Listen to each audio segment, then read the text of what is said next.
boa noite, paz do Senhor.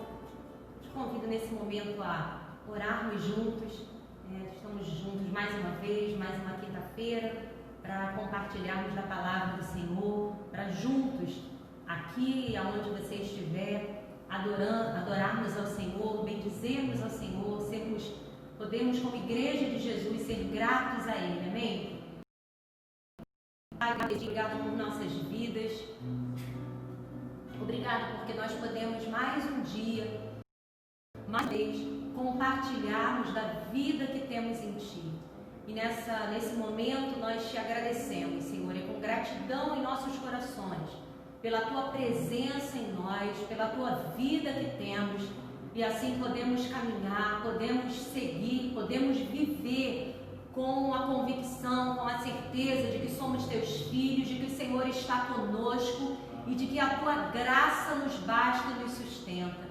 Te pedimos, Senhor, fala aos nossos corações, que o Teu Espírito Santo se mova nesse lugar e em cada lugar onde houver um filho Teu, uma filha Tua, alguém ouvindo a Tua palavra, ouvindo a Tua voz, com o coração rendido diante do Senhor. Sejamos tocados, Deus, pelo Teu Espírito, não pela fala de alguém, de algum homem ou a minha, simplesmente, mas que possamos ser tocados pelo Teu Espírito Santo, que nos transforma, pela Tua palavra que nos transforma e que é capaz de produzir em nós tudo aquilo que o Senhor deseja em nossas vidas. Obrigada, Pai, em nome de Jesus. Amém. Eu te convido a louvar ao Senhor nesse instante, declarando o que a palavra de Deus diz, que dele, por ele e para ele são todas as coisas.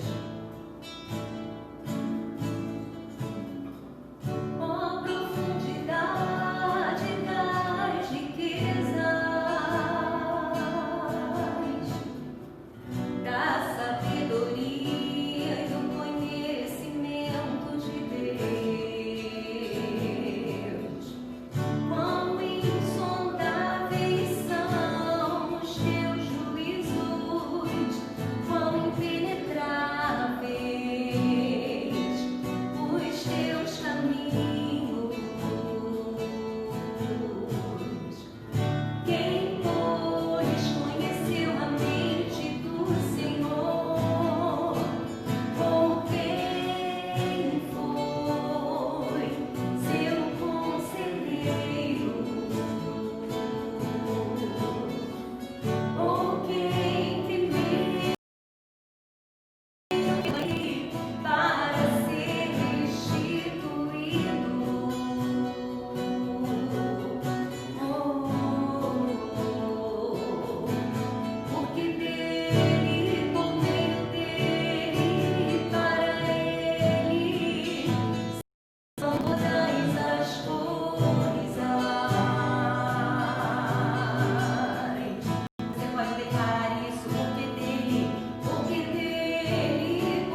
Nós vamos continuar nessa noite com o nosso estudo sobre ser igreja.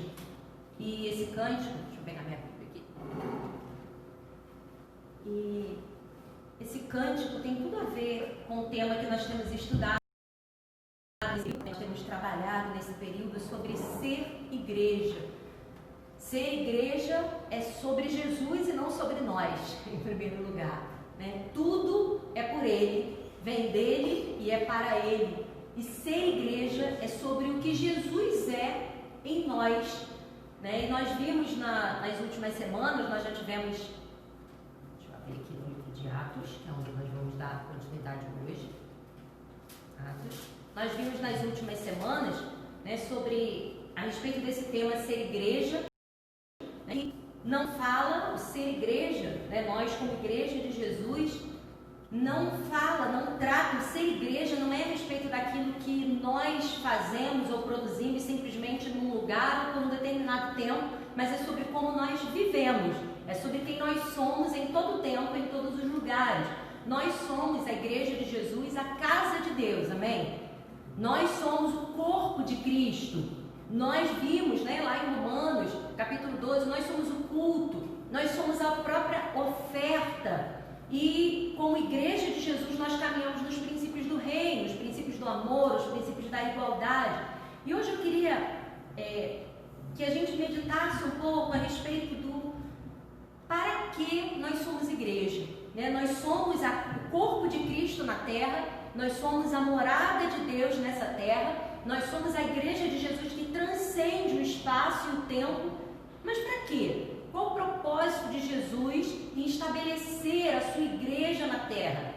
O livro de Atos, no capítulo 1, nós vimos na semana passada, Lucas ele começa dizendo: em meu livro anterior, Teófilo, eu escrevi a respeito de tudo que Jesus começou a fazer e a ensinar.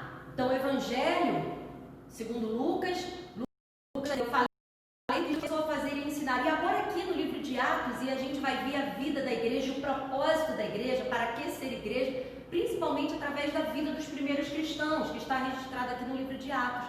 Né? Qual o propósito de sermos igreja? E Lucas ele já começa dizendo que o Evangelho ele escreveu a respeito do que Jesus começou a fazer e ensinar. E agora? Que Jesus não está, né, como pessoa, né, física entre os seus discípulos. Agora no livro de Atos ele vai falar do que Jesus continua a fazer e ensinar através da igreja. E para isso Jesus disse, a gente viu na semana passada no versículo 8 desse mesmo capítulo 1, né, Jesus disse que ele e seus discípulos deveriam esperar em Jerusalém até que do alto eles fossem revestidos de poder. Para quê? Para que em Jesus se estabelecesse um modelo de religião, ou um grupo seleto de pessoas. A igreja se iniciou, e a gente viu no capítulo 2 de Atos, com a descida do Espírito Santo sobre aqueles que aguardavam a promessa do Pai, que Jesus falou que eles deveriam aguardar, que era o fato de eles serem cheios do Espírito. Para quê? E é o que Jesus diz no versículo 8, para que eles fossem suas testemunhas, e recebereis poder. Vocês receberão poder, Atos 1:8, quando o Espírito descer sobre vocês, e vocês serão minhas testemunhas em Jerusalém, em toda a Judéia e Samaria e até aos confins da terra. O propósito da igreja é ser testemunha de Jesus na terra a todos os homens. Mas aí a gente tem uma primeira questão, né? O que é ser testemunha? O que é ser testemunha de alguém? Jesus disse que a igreja, os seus discípulos, os seus seguidores e a sua igreja precisaria ser cheia do Espírito Santo para cumprir o seu propósito sobre a terra, que é ser testemunhas de Cristo. A igreja tem como propósito, a igreja existe para testemunhar de Jesus. Amém? E o que é ser testemunha? Na nossa entendimento, né, primeiro, quando a gente fala de ser testemunha de alguém, uma testemunha é aquele que viu, ouviu, testemunhou, presenciou, né, e pode testificar, falar viu, daquilo que ouviu, daquilo que presenciou, daquilo que testificou. E essa palavra de Jesus não foi só para os primeiros discípulos e para os apóstolos, e principalmente aqueles que viram a vida de Jesus, testemunharam desde o seu batismo até a sua morte, ressurreição e ascensão, foram testemunhas oculares, né, da vida, do ministério, da morte e ressurreição de Jesus, mas para toda a igreja e todos os seus discípulos, até nós hoje, todos aqueles que crerão em Jesus. E como nós podemos ser testemunhas de Jesus? Nós não vimos a morte de Jesus, não vimos a vida e o ministério de Jesus, não ouvimos de Jesus, nós as temos registradas aqui, né, nos evangelhos, Mateus, Marcos, Lucas e João. Nós não vimos Jesus morrer, não entramos lá no sepulcro e testificamos, né, da sua ressurreição, não testemunhamos a sua ascensão, mas nós cremos. E a Bíblia diz que quando nós cremos na morte, na ressurreição de Jesus, nós morremos com Cristo, porque a morte de Jesus foi em nosso lugar. O Deus que se fez homem para pagar os nossos pecados, para pagar a nossa culpa, para pagar o preço pelo nosso pecado, a nossa redenção, e nos trazer de volta para Deus. Quando nós cremos no que Jesus fez, a Bíblia nos ensina, e a gente vê isso em todas as cartas do Novo Testamento, principalmente os escritos de Paulo, nós morremos com Cristo e nós ressuscitamos com Ele. Paulo diz lá em Gálatas 2:20, eu fui crucificado com Cristo e vivo não mais eu, mas Cristo vive em mim. A vida que agora vivo-a na fé do Filho de Deus. Então, quando nós cremos em Jesus, nós morremos com Ele, nós ressuscitamos com Ele. A Bíblia chama isso de, Jesus mesmo disse isso, né? Chama isso de nascer de novo. Paulo vai dizer lá em 1 Coríntios 5, aquele que está em Cristo é nova criatura. Nós nascemos de novo porque cremos no que Jesus fez por nós, que Ele nos substituiu no seu sacrifício. E aí o que acontece? O Espírito, que a Bíblia diz que dos mortos ressuscitou, Ele está em nós. Paulo vai falar isso lá em Romanos capítulo 8. O Espírito que dos mortos, o poder que ressuscitou a Jesus, porque Jesus entregou a sua vida à morte. E a Bíblia diz que Deus o ressuscitou dos mortos. E Paulo vai dizer que o Espírito que dos mortos ressuscitou a Jesus. Ele hoje está onde? Em nós. Esse Espírito habita em nós. Então a presença de Jesus hoje não está conosco fisicamente, como esteve com os discípulos no início da igreja, com os apóstolos, mas Jesus está hoje em nós, através do seu Espírito. E Paulo vai falar disso lá em Filipenses, no capítulo 1, dizendo que essa é a riqueza do mistério de Deus, que é Cristo. Isso está lá em Filipenses 1, 26 e 27. Que a palavra de Deus é um mistério, Paulo vai dizer, que esteve oculto durante séculos. Mas esse mistério, a riqueza desse mistério foi revelada a nós, que é Cristo em nós, a esperança da glória. Então hoje nós somos, e desde o início da igreja, todos aqueles que criam em Jesus, que creram no sacrifício de Jesus, morreram com Ele, nasceram de novo, foram feitas novas criaturas. O Espírito de Deus, o Espírito que dos mortos ressuscitou a Jesus, veio habitar em nós. E o Paulo vai dizer que isso é a riqueza desse mistério, que é Cristo em nós, a esperança da glória. Nós nos tornamos testemunhas do poder da ressurreição de Jesus. Nós nos tornamos testemunhas de Jesus, testemunhas por causa e através desse poder em nós. Então, o que é ser testemunha de Jesus? Quando Jesus diz que o nosso propósito como igreja é sermos suas testemunhas, o que é o testemunho de Jesus? O que é testemunhar de Jesus? Não é simplesmente ou apenas, entenda isso não como se isso fosse uma coisa menor ou não importante. Não é falar do que Jesus fez, ou de quem Jesus é, ou falar a respeito de Jesus. Isso faz parte do nosso testemunho. Mas é mais do que isso. Porque você vai concordar comigo que qualquer pessoa pode falar de Jesus. Não é verdade? Um filme fala de Jesus. A história fala de Jesus porque Jesus viveu como um homem na história e marcou a história da humanidade. Qualquer pessoa pode falar de Jesus, contar da vida de Jesus, narrar a vida, a morte, a ressurreição e a ascensão de Jesus.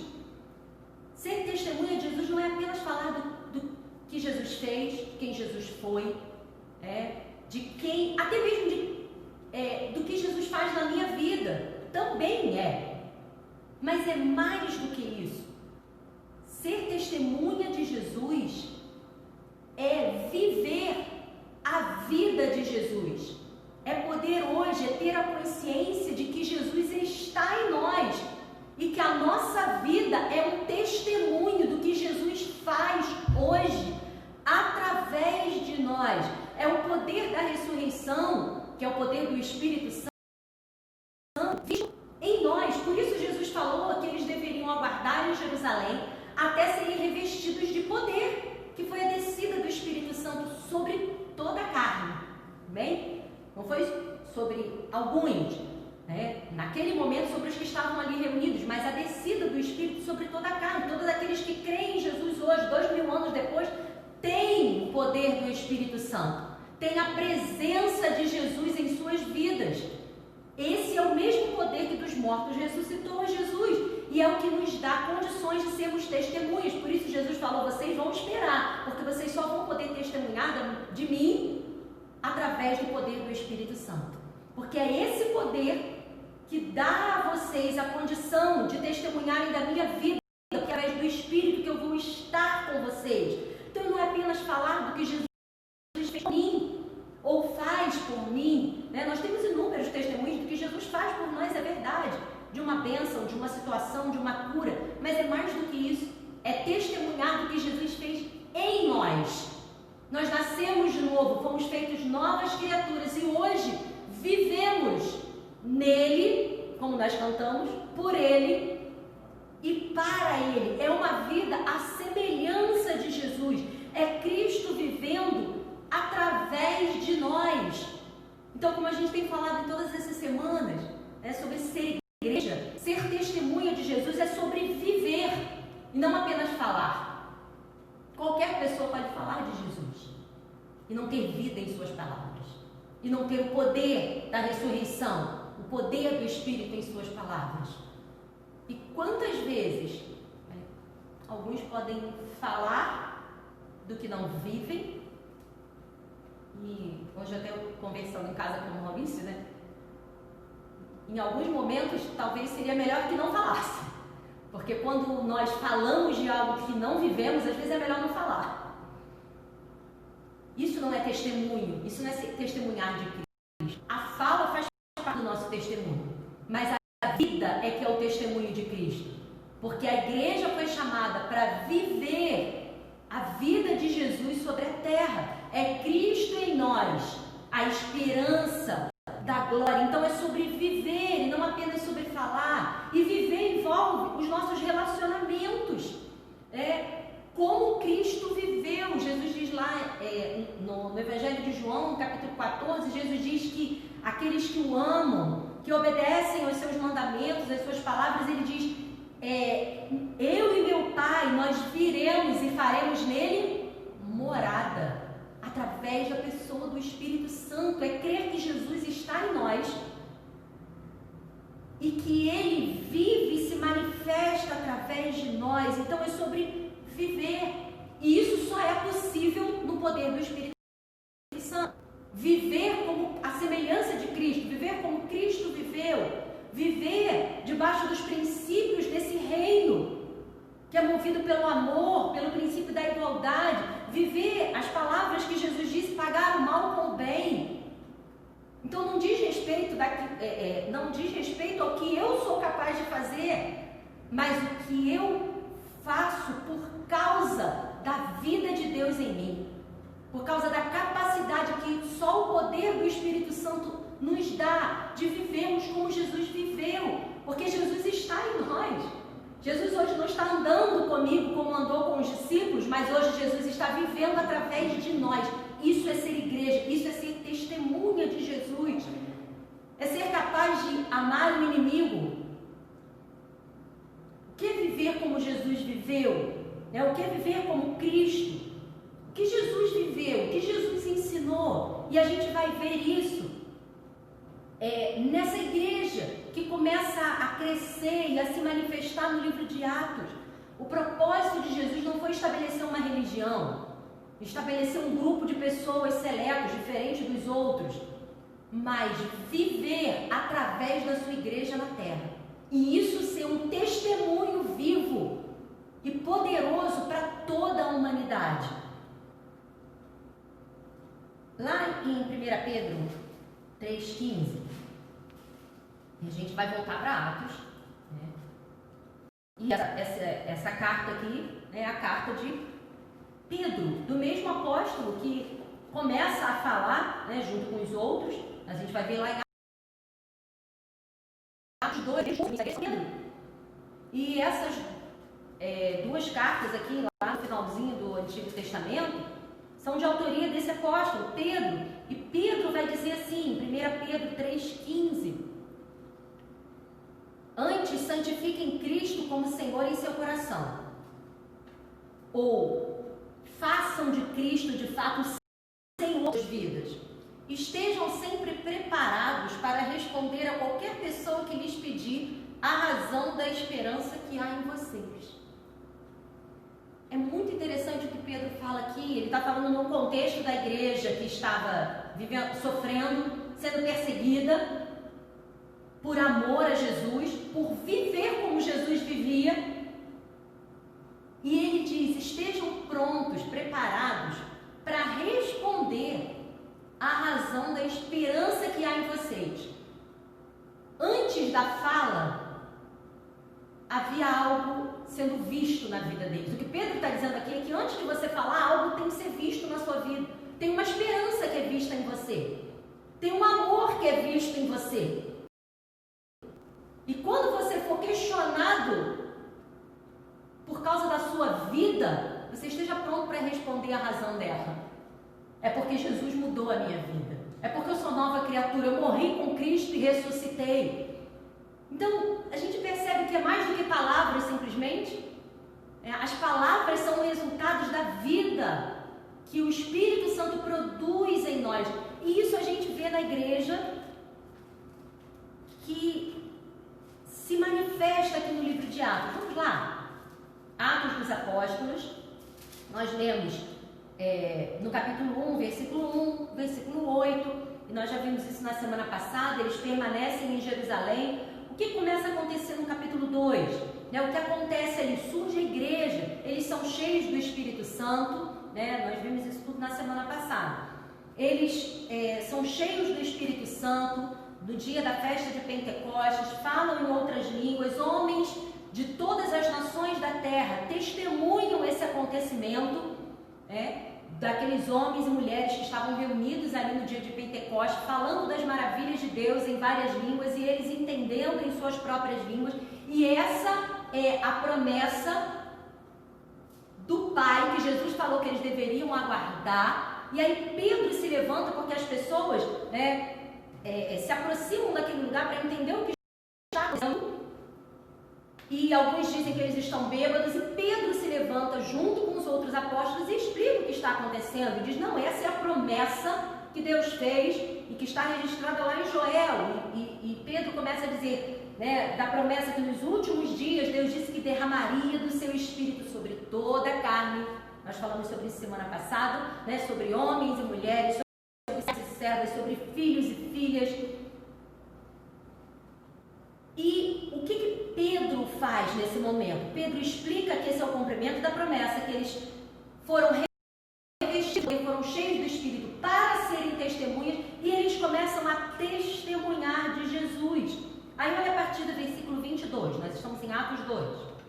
Israelitas, ouçam estas palavras: Jesus de Nazaré foi aprovado por Deus diante de vocês por meio de milagres, maravilhas e sinais que Deus fez entre vocês por intermédio dele. como vocês mesmos sabem.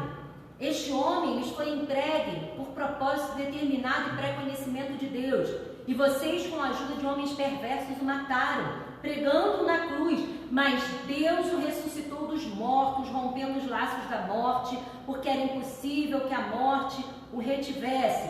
E aí ele continua, esse é o primeiro discurso de Pedro. Pedro está testemunhando de Jesus, falando da ressurreição de Jesus. E aí o texto continua.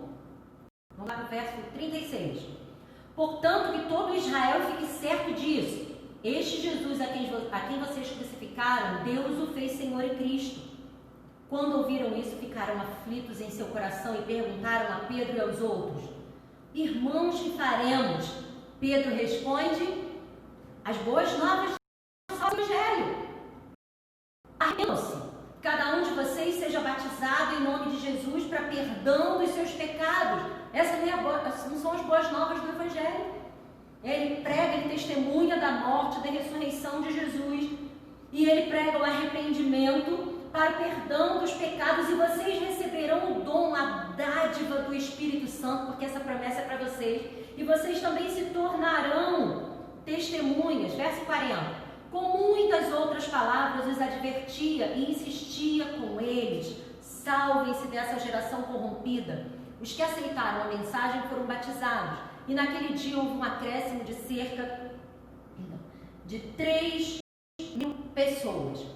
E aí agora, esses últimos versos do capítulo 2 mostra a vida da igreja, dessa comunidade de cristãos, dessa congregação dos filhos de Deus, da igreja de Jesus, que começa a viver.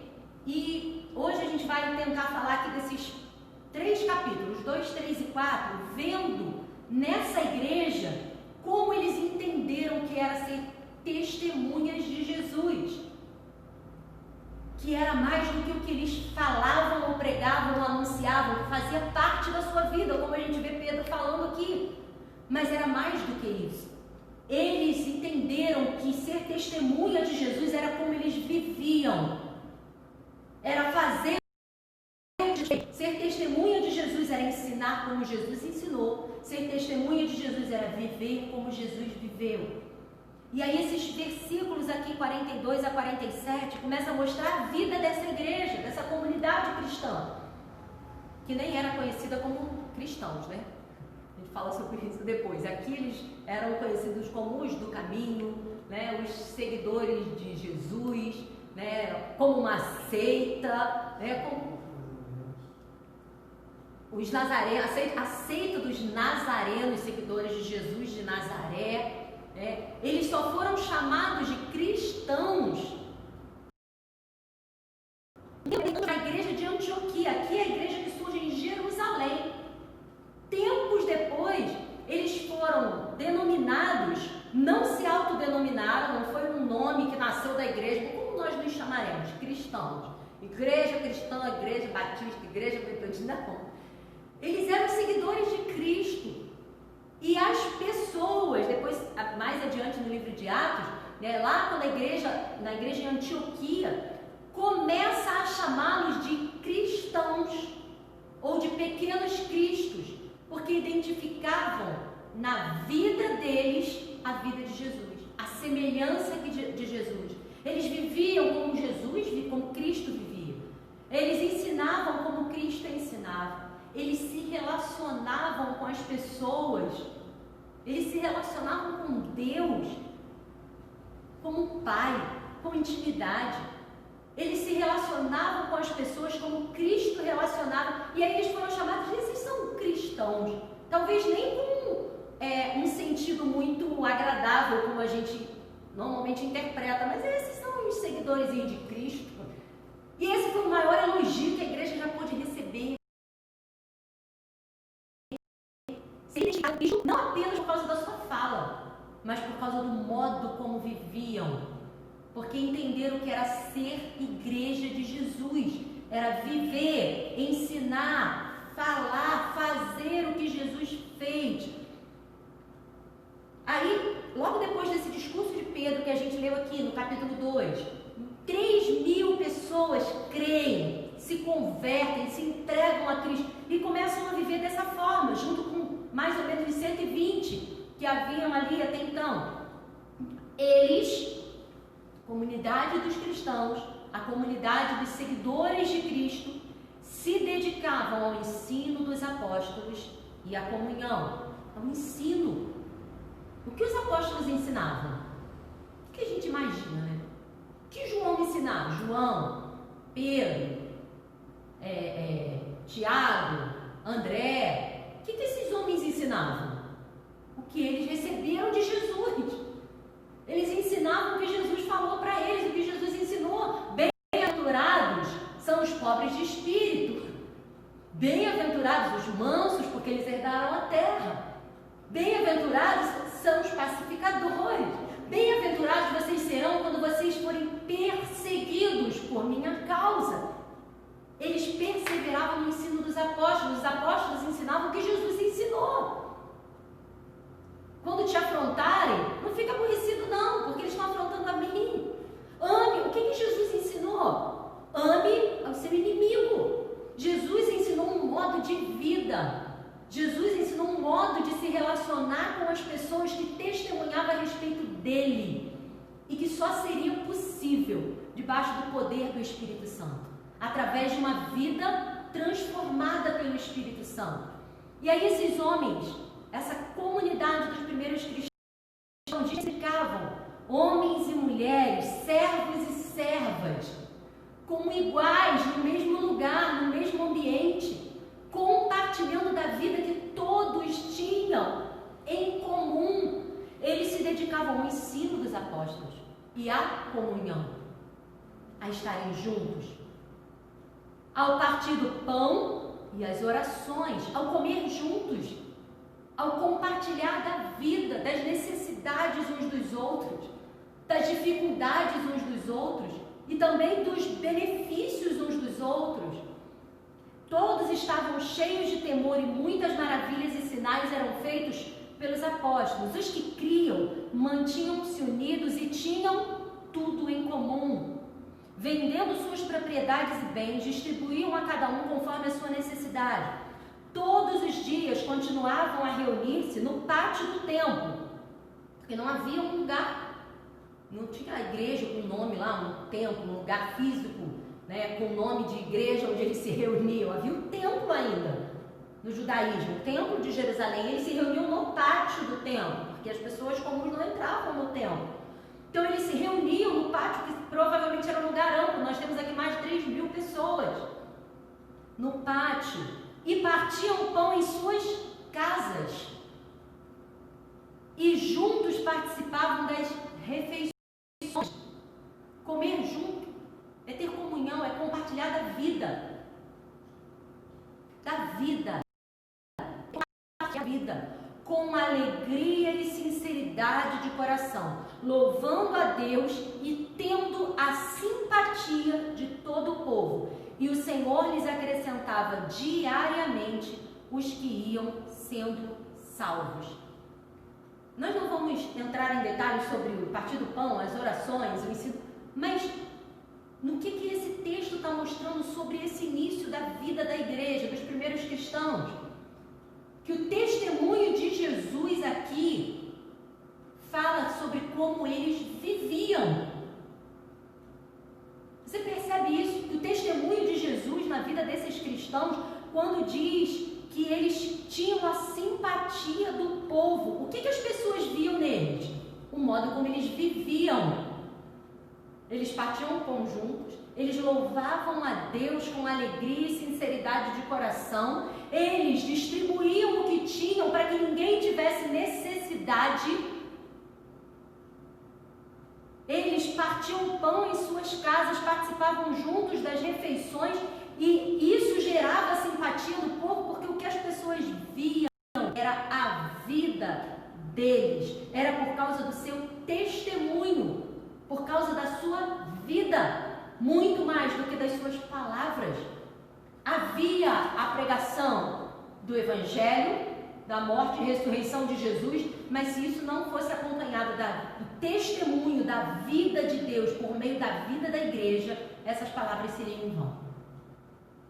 O que o mundo via, o que as pessoas viam, era o testemunho de Cristo através da vida da igreja. A comunhão faz parte da igreja, né? Essa vida em comum. Mas a comunhão não é o propósito da igreja. O fim, a finalidade da igreja faz parte, mas não é o fim em si mesmo. O fim é que esse modo de vida seja um testemunho para o mundo, para as pessoas. É que esse modo de viver, e o modo de viver não tem outro que não inclua nossos relacionamentos. O nosso modo de viver fala do modo como nós nos relacionamos com Deus e com as pessoas. Então, a comunhão da igreja, o estar junto, não é o propósito em si, não é o fim da igreja em si mesmo. A comunhão é o modo como eles vivem, como eles se relacionam, como eles se tratam uns aos outros, como eles compartilham da vida em comum. E esse modo de vida e o que eles falam, de acordo com esse modo de vida, é o testemunho de Jesus para todos. O testemunho de Cristo. Então, ser testemunho de Jesus é viver como Jesus viveu. E essa igreja vive isso. E aí a gente vai para o capítulo 3. Nós não vamos ler o capítulo todo, mas depois você pode ler na sua casa, os capítulos, até o capítulo 4 de Atos. O que mostra aqui no capítulo 3 de Atos? Pedro e João estão indo para o templo orar. E aí tem um aleijado na porta do templo, né, pedindo esmola. E eles passam e é aquele episódio conhecido onde eles dizem para ele: olha, nós não temos prata, não temos ouro, mas aquilo que temos nós te damos.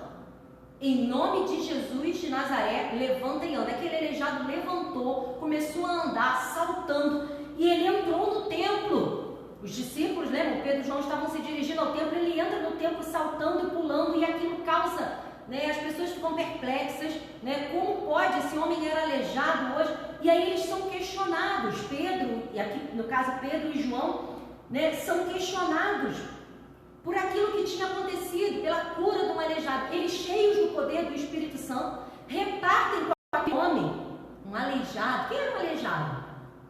É alguém insignificante na sociedade. Né? Eles olham para o aleijado e repartem com ele o que eles têm. A vida de Jesus.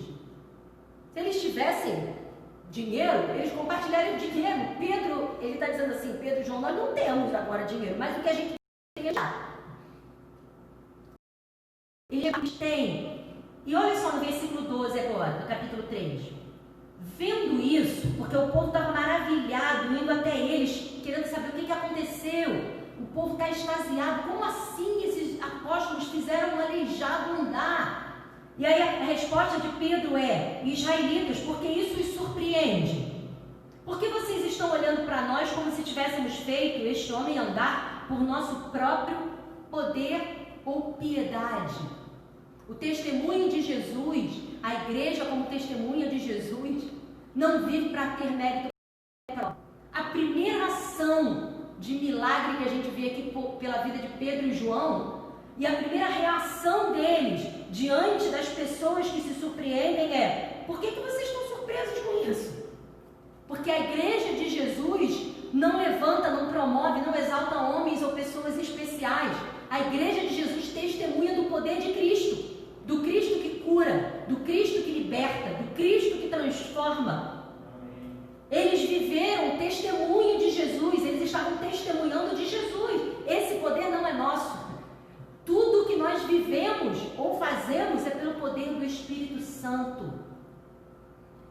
E aí Pedro, novamente, os apóstolos aqui testemunham das boas novas. Versículo 15: vocês mataram o autor da vida, mas Deus o ressuscitou dos mortos, e nós somos testemunhas disso. Verso 17: agora, irmãos, eu sei que vocês agiram por ignorância, bem como seus líderes, mas foi assim que cumpriu o que tinha predito por meio de todos os profetas, dizendo que o seu Cristo haveria de sofrer. Verso 19: arrependam-se, pois, e voltem-se para Deus. Então tem a pregação do Evangelho? Tem. tem o testemunho da morte, da vida, da ressurreição de Jesus e a pregação das boas novas? Tem, mas isso é acompanhado da vida de Jesus através da vida deles, do testemunho de vida, aonde aqueles homens disseram: não, o mérito não é nosso, não, a igreja de Jesus, seguidores de Jesus não se promove, porque o poder é dele, e tudo que fazemos ou vivemos é por causa dele, não é por nossa causa. E se você seguir mais adiante, passar para o capítulo 4, por causa dessa cura, desse testemunho, desse milagre, esses homens, Pedro e João, eles são presos. Eles são chamados pelas autoridades religiosas da época. O início do capítulo 4 fala, dos sacerdotes, capitão da guarda do templo, dos saduceus, e mais adiante eles reuniram as autoridades, chamado Sinédrio. O Sinédrio eram os principais líderes do povo judeu, por causa do que aqueles homens estavam fazendo e vivendo. E aí aqui no capítulo 4 começa a mostrar isso.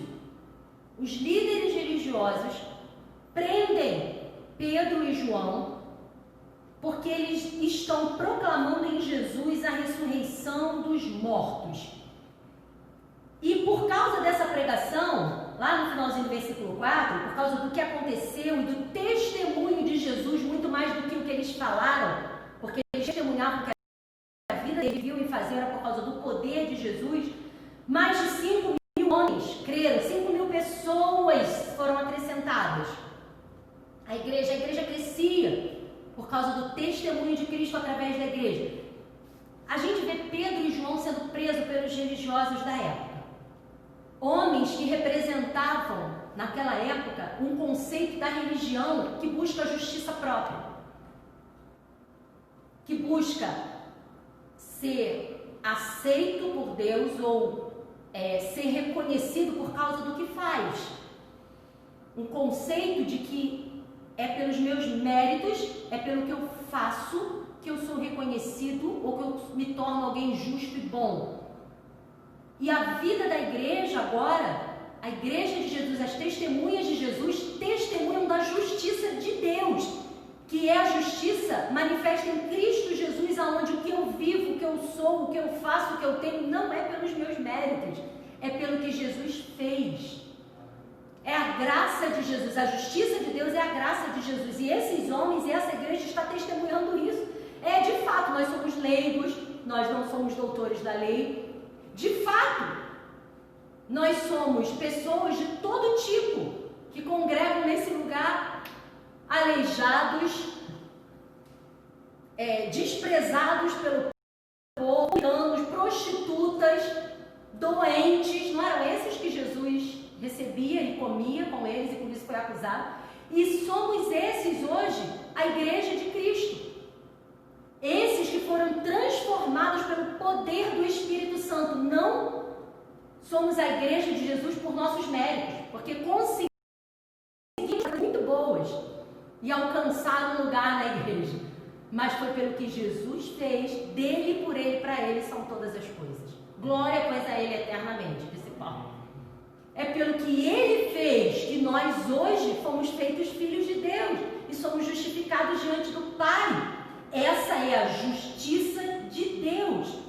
E esses homens e essa igreja começou a incomodar esse sistema, principalmente religioso da época, de justiça própria. E eles são interrogados: com que poder ou em nome de quem vocês fizeram isso? Aí no versículo 8 do capítulo 4, então Pedro, cheio do Espírito Santo. Então Pedro, cheio do Espírito Santo. Esse é o mesmo Pedro que negou Jesus, que por sua própria condição, por suas próprias forças, não conseguiu fazer até o que ele disse que faria. Senhor, por ti eu morro. Senhor, eu jamais te negarei.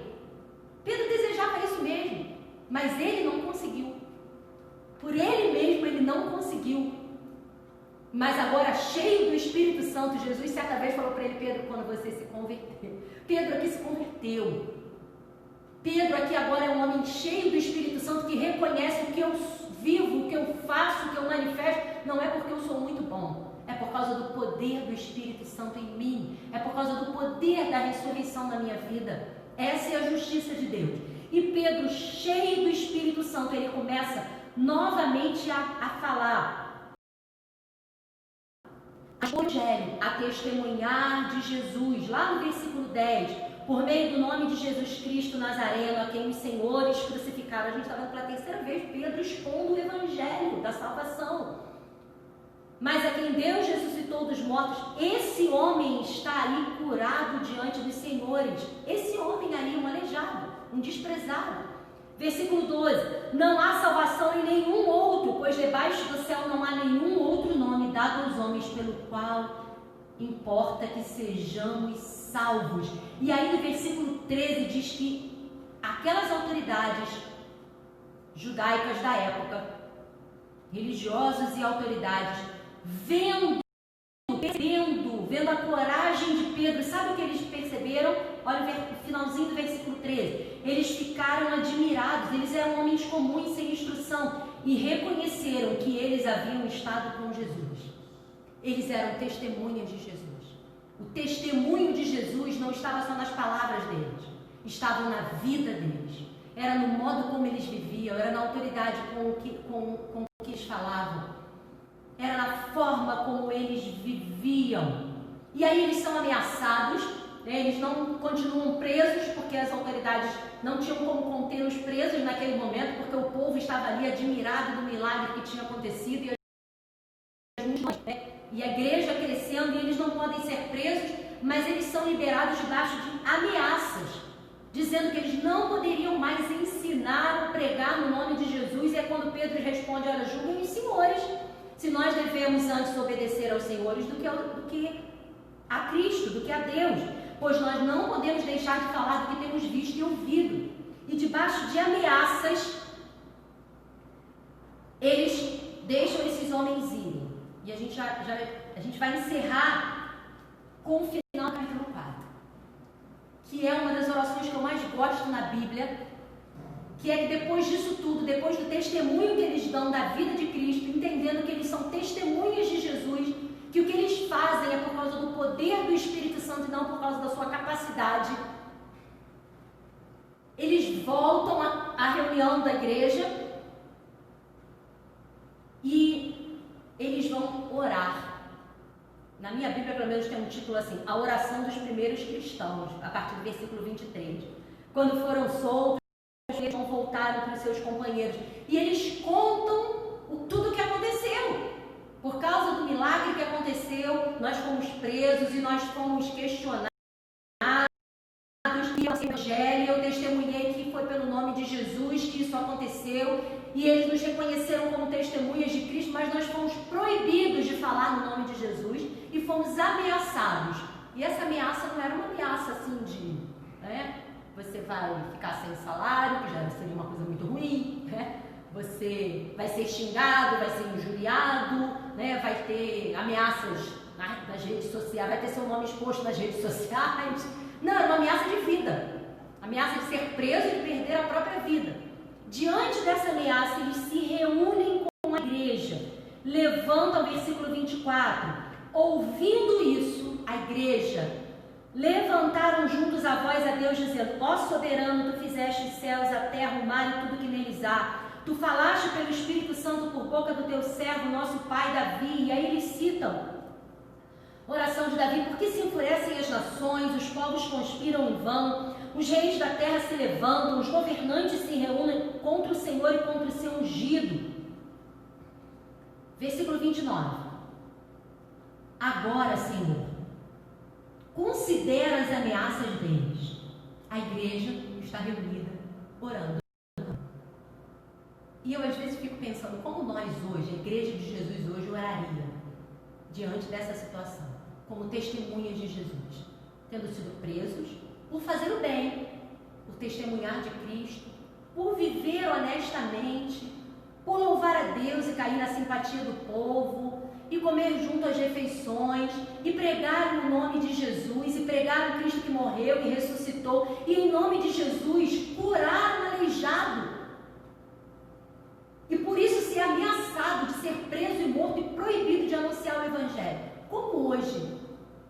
testemunhas, porque nós dizemos que somos testemunhas de Cristo. E fomos chamados para isso, ser igreja de Jesus e ser testemunha de Jesus. Como nós reagiríamos diante dessas ameaças? A igreja ora e fala: Senhor, olha, considera essas ameaças e faz cair fogo dos céus sobre eles? Não, isso, aliás, foi o que João falou para Jesus uma vez, né? E Jesus falou assim: você não sabe a que reino você pertence? Calma, você não entendeu ainda. Mas aqui João já tinha entendido. Senhor, o que a igreja faz aqui? A igreja de Jesus entende o seu papel aqui. O papel da igreja não é julgar o mundo. O papel da igreja não é brigar com esse mundo para que o mundo entenda. Quem tem que entender são os discípulos de Jesus. Nós somos testemunhas de Jesus ao mundo que não entende, que tem o seu entendimento cegado para que não veja. Não vê mesmo. Esses homens aqui não viam mesmo, estavam cegos, mas a igreja de Jesus não está cega, andando na luz. E o papel da igreja de Jesus não é julgar o mundo porque está errado, porque está pecando, porque nós também estávamos. E o mundo está errado e vai continuar. Não é brigar com as pessoas ou com o mundo, ou defender Jesus e a sua religião, mas é ser testemunha de Jesus através da sua vida. E eles oram, olha as ameaças deles e falam: Senhor, nos capacita para que nós possamos anunciar a tua palavra corajosamente. Estende a tua mão para curar, realizar sinais e maravilhas por meio do nome do teu santo servo Jesus. Depois de orarem, tremeu o lugar em que estavam reunidos e todos ficaram cheios do Espírito Santo e anunciavam corajosamente a palavra de Deus. Por que será que o lugar onde eles estavam reunidos tremeu? Será que porque eles oraram de acordo com a vontade de Deus? Eles não oraram sequer pedindo para que Deus os livrasse das ameaças, porque esses apóstolos ouviram o que Jesus falou: vocês serão bem-aventurados quando forem perseguidos por minha causa. Se alegrem. Não se sintam ofendidos, porque eles não estão perseguindo vocês, estão perseguindo a mim. Então calma. A oração desses homens foi: Senhor, considera as ameaças deles. Se o Senhor está vendo, nós estamos ameaçados. Isso não é fácil não. Não quer dizer que eles estavam assim: a gente está sendo ameaçado de morte. Claro que não, gente. Eles buscaram, Deus falou: Senhor, olha, a gente está sendo ameaçado. Nos capacita para que a gente continue a viver corajosamente anunciando o teu evangelho, sendo testemunhas de Jesus. Nos capacita a sermos testemunhas de Jesus. Irmãos, que nós possamos, nesse tempo, mais do que nunca, aprender que é ser igreja e ser testemunhas de Jesus. Nós vamos orar nesse momento. E eu queria encerrar com um texto que Paulo diz lá em 2 Coríntios 5,19, que Deus estava em Cristo reconciliando consigo o mundo, e Ele nos deu a mensagem ou o ministério da reconciliação. Deus estava em Cristo reconciliando o mundo com Ele, e hoje nós, a igreja, testemunhas de Jesus, recebemos esse mesmo ministério, ou seja, Cristo está em nós para reconciliar através de nós o mundo com Ele mesmo. Isso é ser testemunha de Jesus. Que nós possamos ser testemunhas de Cristo nesse tempo, cheios do Espírito Santo, reconhecer que a vida que vivemos é por causa do poder de Deus em nós. E é esse poder que nos capacita a cumprir o chamado que Jesus nos deu, de sermos suas testemunhas, de reconciliarmos o mundo com Ele através do ministério da mensagem da reconciliação. Vamos orar por isso.